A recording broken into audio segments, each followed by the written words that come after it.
전도서 10장 12절에서 20절까지의 말씀을 제가 봉독해 드리겠습니다. 지혜자의 입의 말들은 은혜로우나 우매자의 입술들은 자기를 삼키나니 그의 입의 말들의 시작은 우매요 그의 입의 결말들은 심히 미친 것이니라. 우매한 자가 말을 많이 하거니와 사람은 장래일을 알지 못하나니 나중에 일어날 일을 누가 그에게 알리리요. 우매한 자들의 수고는 자신을 피곤하게 할 뿐이라 그들은 서금에 들어갈 줄도 알지 못함이니라.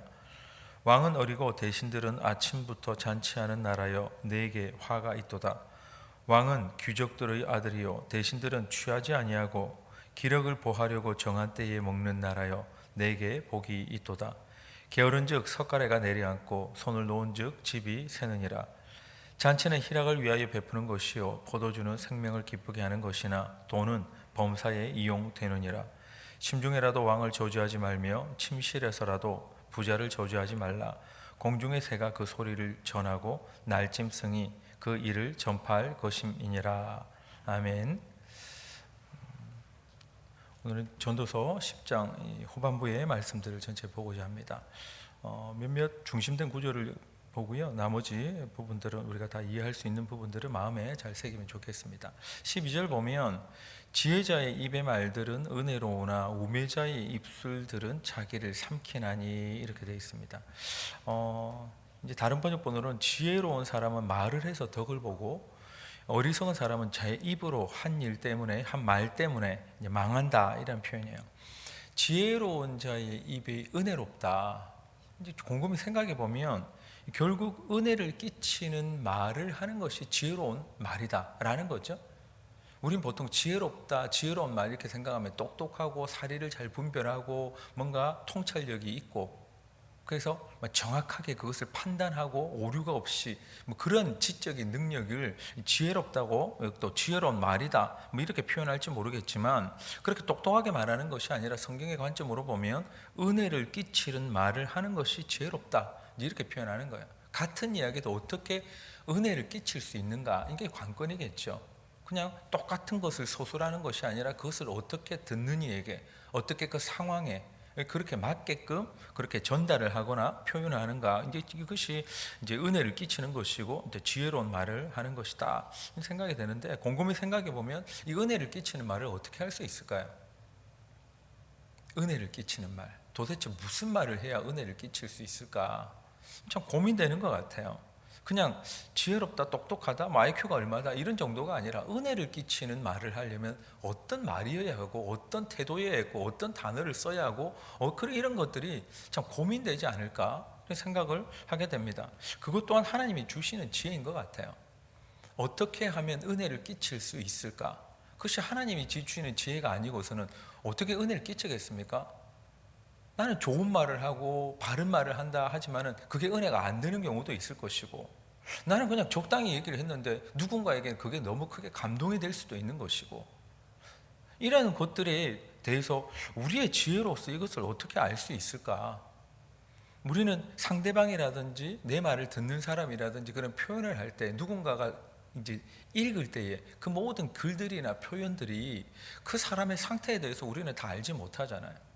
과거에 무슨 일이 있었는지 무슨 이력을 가지고 있는지 어떤 트라우마가 있는지 어떤 기분 나쁨이 있는지 어떤 기분 좋음이 있는지 우리는 몰라요. 그런 가운데에서 이거 어떻게 은혜를 끼칠 수 있는 말을 할 수 있을까? 하나님이 주시는 지혜가 아니면은 참 어렵겠다라는 생각이 듭니다. 그래서 그냥 평상시처럼 반갑게 인사를 해도 누군가에게는 막 기분 나쁜 일이 나는 그냥 사랑스럽게 바라보는데 왜 꼴쳐보냐, 왜 째려보냐 이럴 수도 있는 거잖아요. 참 이런 것들이 하나님이 주시는 지혜가 아니고서는 그 상황을 어떻게 알 수도 있고 또 표현할 수 있을까?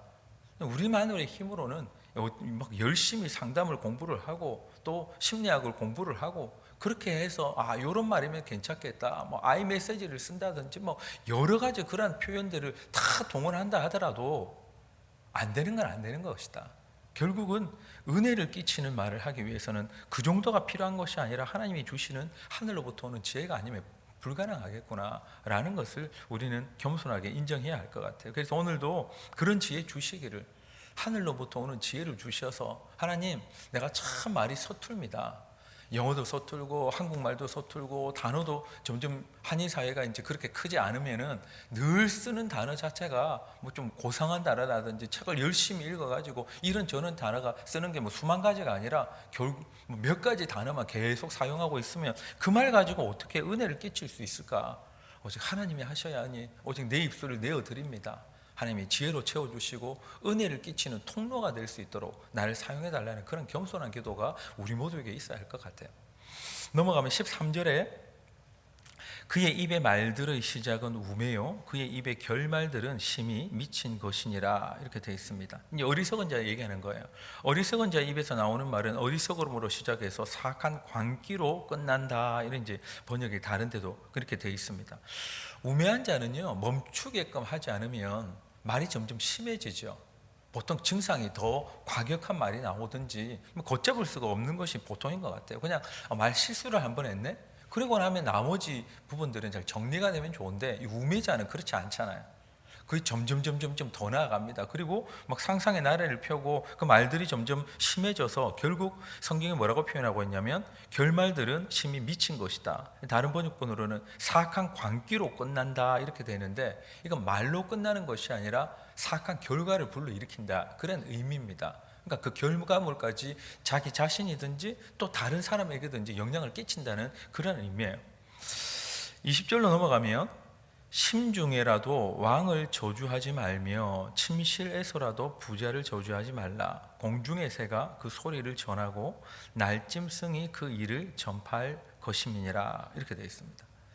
나머지 부분들은 우리가 또 읽으면서 마음에 새기면 될 것 같고요. 오늘 20절 중심으로 좀 보려고 하는데 다른 번역본을 읽어드리면 또 이렇습니다. 마음속으로라도 왕을 욕하지 말며 잠자리에서라도 존귀한 일을 저주하지 말아라. 하늘을 나는 새가 네 말을 옮기고 날짐승이 너희 소리를 전할 것이다 이렇게 표현합니다. 여기 단지 그냥 부자는 부유한 사람을 의미하는 것보다 존귀한 자를 이렇게 대표적으로 표현한 거예요. 요즘은 이제 뭐 부자가 꼭 그런 사람이다라고 표현할 수는 없겠지만 이 지금 당시에 요 구절을 적었을 때의 의미는 그냥 단지 돈이 많이 가진 사람 이런 얘기가 아니고 존귀한 자를 이제 대신해서 이제 표현하는 것입니다. 그러면 이게 지금 한국 속담에도 이런 얘기가 있죠.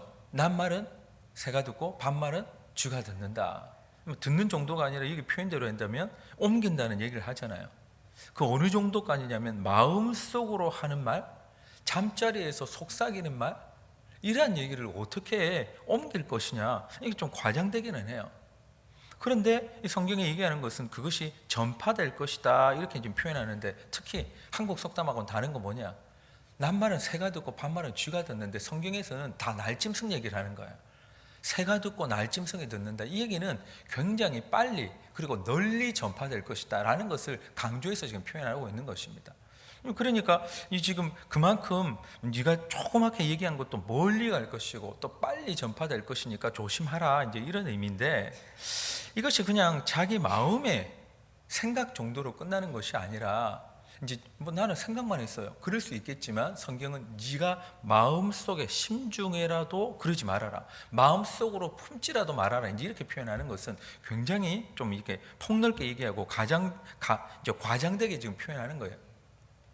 근데 이거를 그냥 나만 조심하면 되겠지라는 정도가 아니라 가정이라는 공동체를 생각해 보면 이것보다 훨씬 심각한 결과들을 우리는 생각해 볼 수 있을 것 같아요.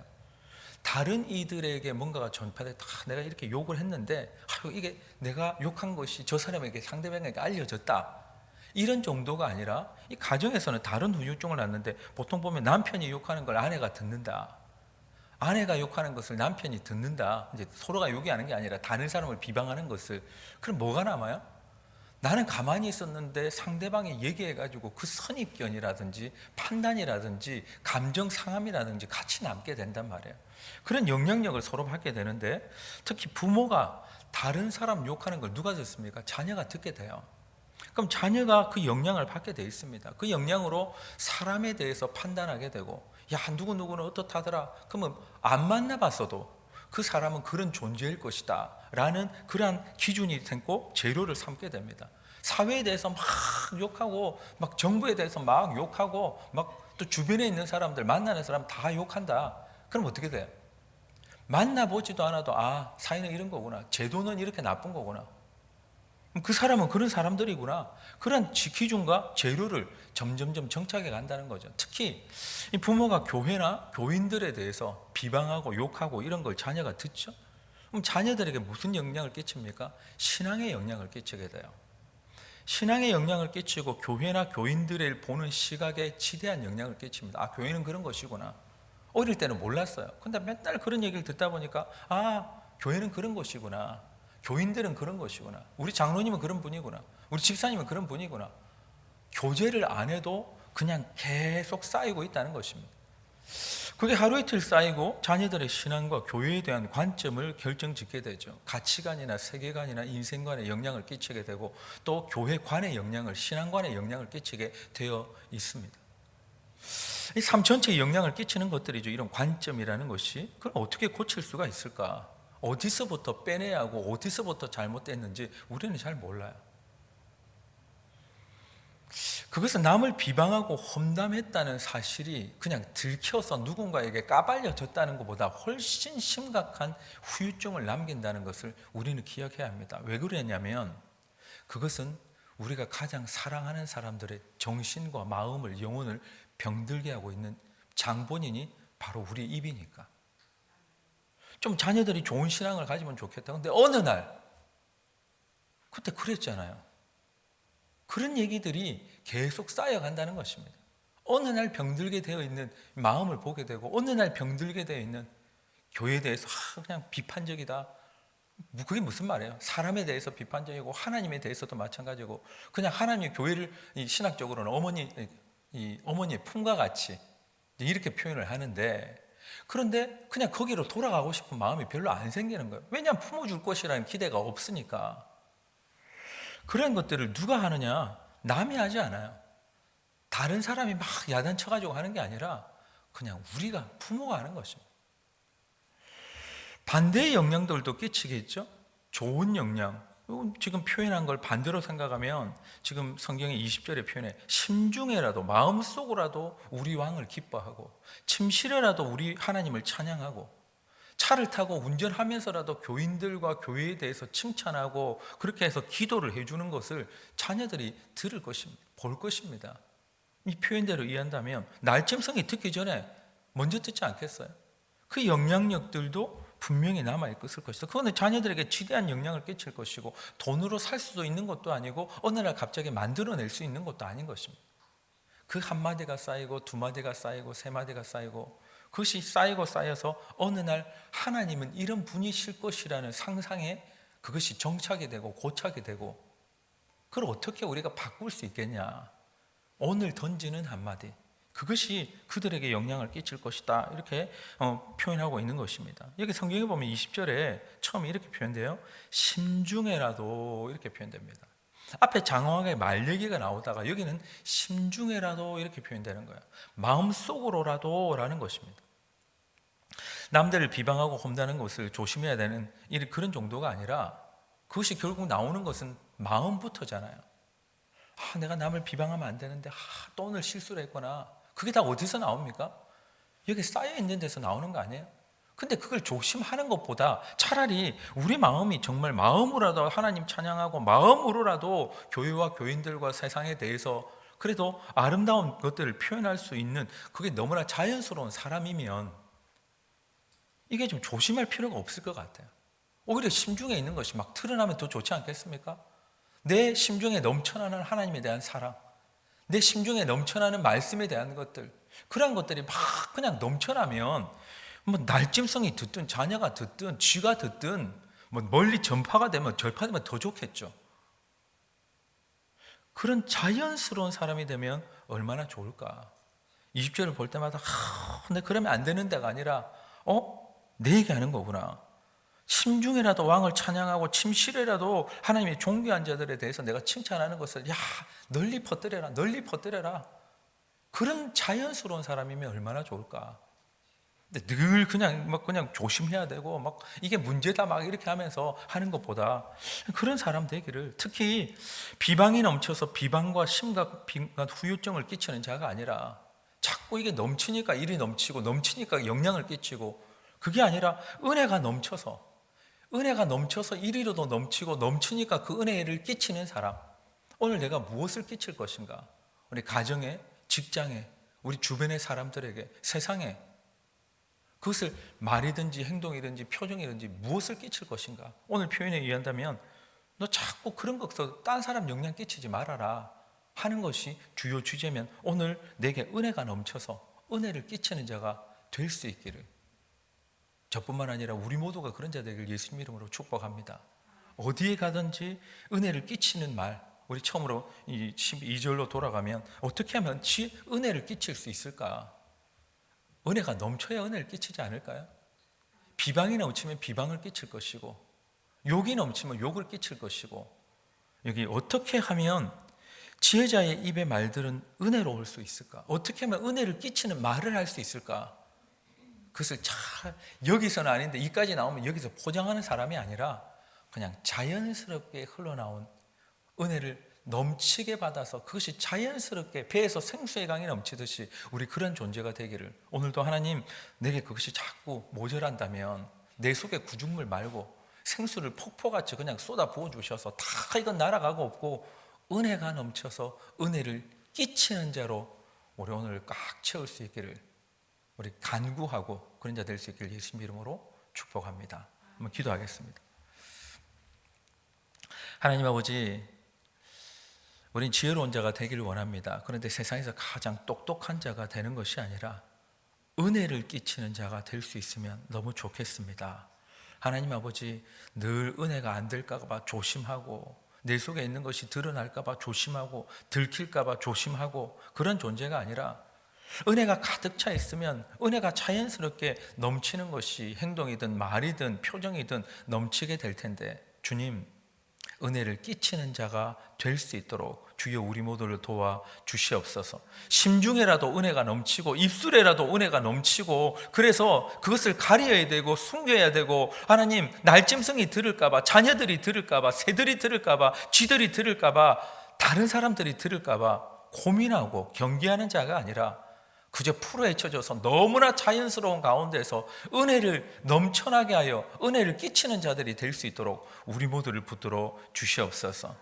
은혜는 우리가 만들어낼 수 있는 것이 아니오니 주님 간구합니다. 오늘도 넉넉한 은혜로 우리에게 채워주셔서 우리뿐만 아니라 옆 사람에게도 좀 나눠주고 앞 사람에게도 좀 나눠주고 하나님 원수에게도 좀 나눠줄 수 있는 넘치는 은혜를 우리에게 허락하여 은혜를 끼치는 자로 오늘 살아갈 수 있도록 도와 주시옵소서. 맡겼고 예수님 이름으로 기도하옵나이다.